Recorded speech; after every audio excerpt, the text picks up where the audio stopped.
It being 5 o'clock, I'd like to call the meeting to order. Agenda review and disposition. I'm all set, Madam Chair. Unless there are any corrections or amendments to the minutes of April 16th, they stand approved as written. Mr. Halloran.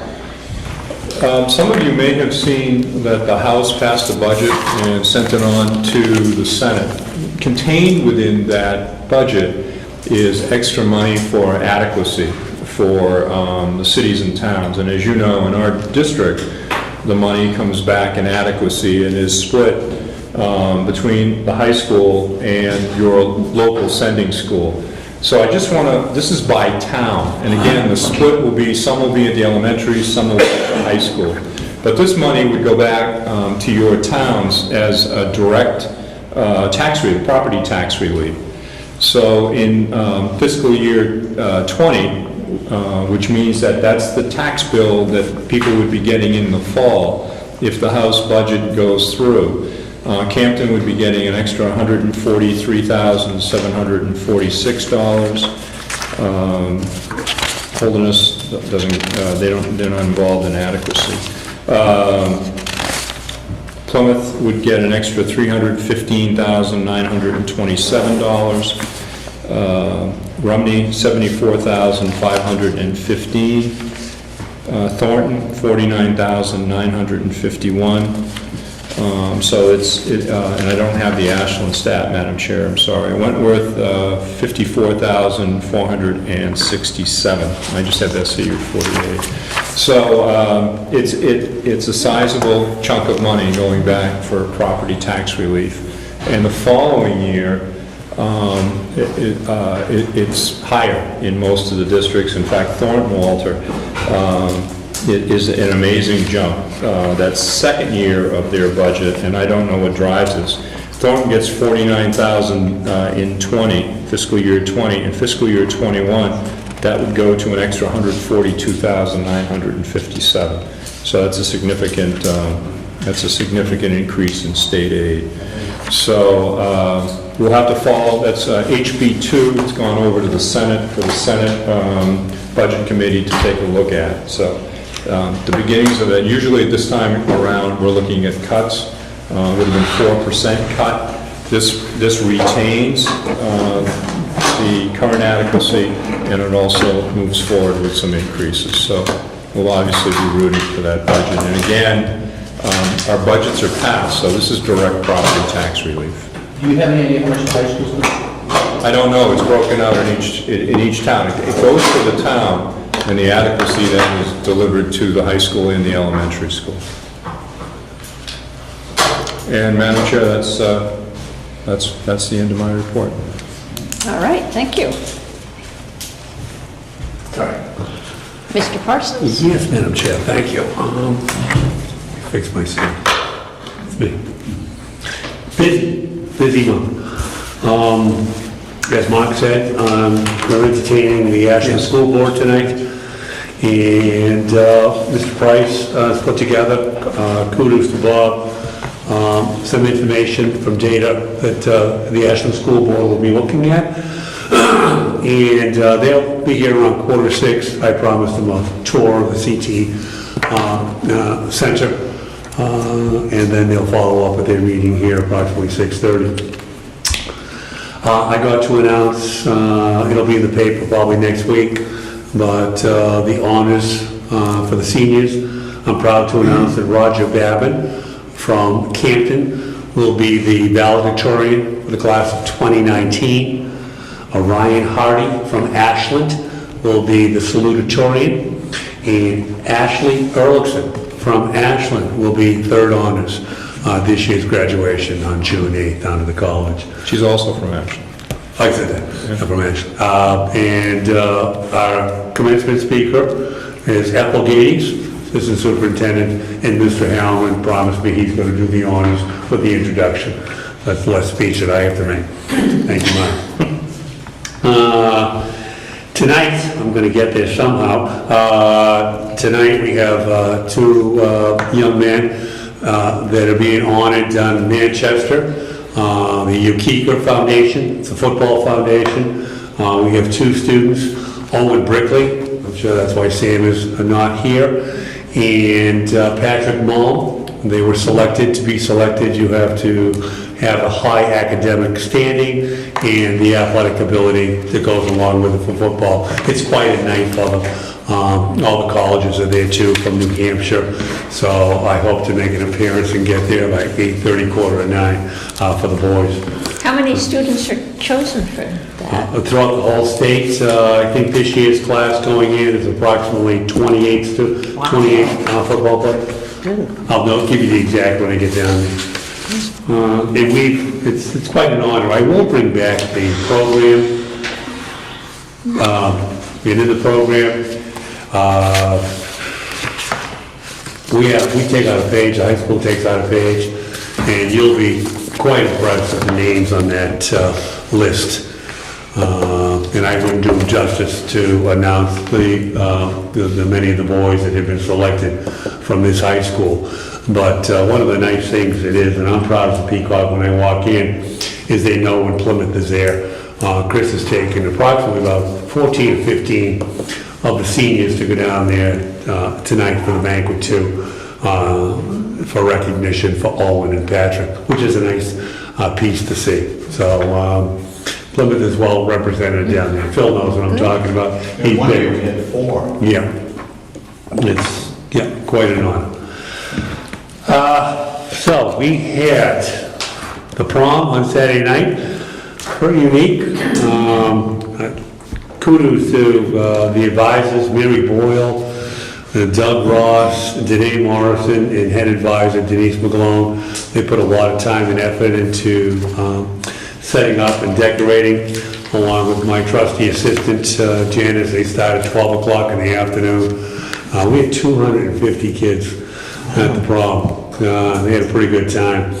What was the theme? Star Wars. I haven't seen the movie yet or whatever. I'm really backward. But they had a guest appearance of Darth Vader. That was me. A costume and all. Okay, we had about 9 of us dressed. We'll have to get that picture to you. It's kind of scary, but the kids had a pretty good time. We had an outstanding prom meeting. Outstanding speaker, Dr. Golden, who lost a son at 19. Him and his wife put on the assembly for the students on Friday. It was quite emotional, and the kids did everything I asked them to do. So, it was a good time had by all. So that's under our belt. The music department is going to Music in the Park Saturday. Will Guide is taking approximately 110 kids off to Six Flags. That's Saturday. And the 19th is our annual Bobcat Classic. So if you'd like to golf at Owl's Nest, please contact either Michael Boyle or Janice, and she will fit you in somewhere. Other than that, Madam Chair, I'm gearing up for a long June. How long are we here for, Mr. Allen? 25th, 26th, one of those days. But remember, we started a week, we started after Labor Day.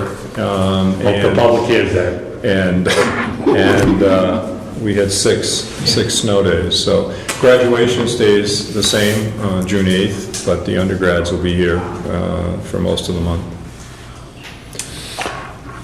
Okay. Committees, I am happy to report that Peter agreed to serve as chair for policy and budget, and Walter as vice chair for program and staffing, and I thank you both very much. SCC, those next meetings will be May 21st here at 5 o'clock. I did go to SCC last night, but I arrived late enough that I'm going to ask Bruce to give the report tonight. Thank you. That committee is diligently working on gathering their information on the later start for school. I want to commend the committee. They broke it up into different subgroups and studying transportation, studying athletics, all the effects as they continue to move forward. They will be coming to the board at one time, probably not this year, but I don't want to speak, Barbara, again, I don't want to speak out of turn. But last night's meeting, they had they're putting some proposals on paper. And it was recommended, and I'm going to provide them a venue to make a pitch to the faculty. Because obviously, you know, that has major, before they come to you with any kind, they're really going to all their different constituencies to see where they stand on that. So with the way we left it last night is they're going to start to put together surveys. Survey for the parents, surveys for the students, surveys for the teachers, survey for the school board, different school boards as they move forward. Courtesy, I think her name is Mrs. Ehrlich from Rumney. She's a school board rep and she works with the college, and she's an expert on putting together these surveys. And what she's going to do is she's going to meet with 2 of the teacher reps that serve in the SCC to put together some questions, and they will present it at the May faculty department meeting. I mean, my full faculty meeting. Because I really said to them, you really need to speak to the faculty first to see where you stand. Keep in mind, again, that is a contractual piece or whatever. I mean, there's no language in the contract that said school starts at this piece, it ends here. It just says that you'll be there, I think, a half hour, 20 minutes before, and a half hour at the end of the school day. So obviously, the teachers are a main piece to that, and they are going to have their meeting in May and do put together all the information they put together on why it's important to start school at a later date. Did I do that justice, Barbara? Yes, I would just like to add one thing, a little summary for, I think we have at least one new member here. And I'm not sure for those who are listening if they fully understand what this is. SCC is the School Community Council. We have representatives from the school board, from the faculty, the staff, the students, and each of the sending districts, hopefully. And what we do is we investigate a particular topic with the approval of the school board to go into this topic to see if it's something we want to propose for a change or an upgrade to things that are going on in the school program-wise or whatever. Currently, we, this past year, have been working with the students. The students have been great. I've always said this, I enjoy working with the students. They handle themselves tremendously well in a committee environment with adults. But the topic this year has been investigating whether it would be advisable, acceptable for Plymouth Regional High School to move to starting their school day at a later time in the day as opposed to the time they currently do. And we set out thinking it could go more than just the current year. There's an awful lot of work that needs to go into this, and I'm very proud of them. But this topic we've been delving into is the topic of starting the school day later each day. They also talked about possible topics to come before you for the upcoming years, but again, not speaking for them, I anticipate that they'll be still doing their due diligence next year as they continue to work on this project. Thank you, Madam Chair. Thank you. Discussion items. Yes, after non-public session, we may be acting upon administrative contracts. The July retreat, is there a date? We have I think we have some topics to talk about that I think you find interesting. So I'm wondering if there's a July date that at least eliminate some dates, if you know your vacation schedule and things like that. Madam Chair, I'll let you lead the discussion here. How about, as everyone pulls out calendars, we usually tend to go the Second or third Tuesday or Wednesday, doesn't exactly have to be a Tuesday. Yeah, I have a major retreat with the NHIA on the 16th, if you can stay off of that one. Okay. Just a one day, but What day is it? That's at, I think it's a Tuesday. Chance, you Yeah, have that's a calendar? Tuesday. Yeah, it's 16th into the 17th. And that's the third Tuesday. Yeah, I'm so at a retreat with the NHIA. June or July? We're talking July. But again, It's a 20, sorry. the dates are fair game, so if you want Monday, Tuesday, Wednesday, Thursday, whatever is convenient for the board members. Tuesdays and Wednesdays are best for me. Could we look at the week of the 22nd then? Sure, look at any week, yeah. Either Tuesday or Wednesday, the 22nd, of the week of the... 23rd, 24th, Tuesday the 23rd, Wednesday the 24th, 23rd? 23rd. Can't do the 24th. And what time do we usually meet? Two. Okay, We usually so I could start, do- so You're folks, doing it Tuesday or Wednesday? Tuesday, the 23rd. The 23rd. Yep. You got it. I'll make the arrangements. At 2 o'clock? you said? Yes. yes. And that's usually off-site? Yeah, Up at off-site. Owl's Nest. Yep. We'll get you all the details as we begin to build. We'll build the agenda with Kathy, and then you'll have plenty of time. Chance, will leave me a note tomorrow, please, both that. All right. And I I'm just- sorry, can Michelle be sure to just reach out to the other folks and let them? Yes, know? we'll get that out to, Thank you. yeah, I'll send a note tomorrow to folks. Can you announce that CC is the first Monday in May, whatever that date is? We're going to talk about that in non-public. As our next meeting date. That's what I was saying. Just want to remind folks, the SAU meeting will be in this room on May 23rd at 6 o'clock. It's an important meeting, annual meeting. The report, those of you that haven't been to one, all of the folks who work in the SAU give a brief report, and we will be working on those that aren't as brief as others. So they'll be very brief this year. Also, there's some significant issues for the board to talk about in terms of succession planning. So I think it'd be well-used time if you had the opportunity to come to that meeting. And that will be on Thursday, May 23rd, 6 o'clock, right here. And other than that, Madam Chair, I'm all set until a non-public session. Barbara did ask me to remind people that the next SAC meeting is the first Monday in June, and that will be the last one for this year.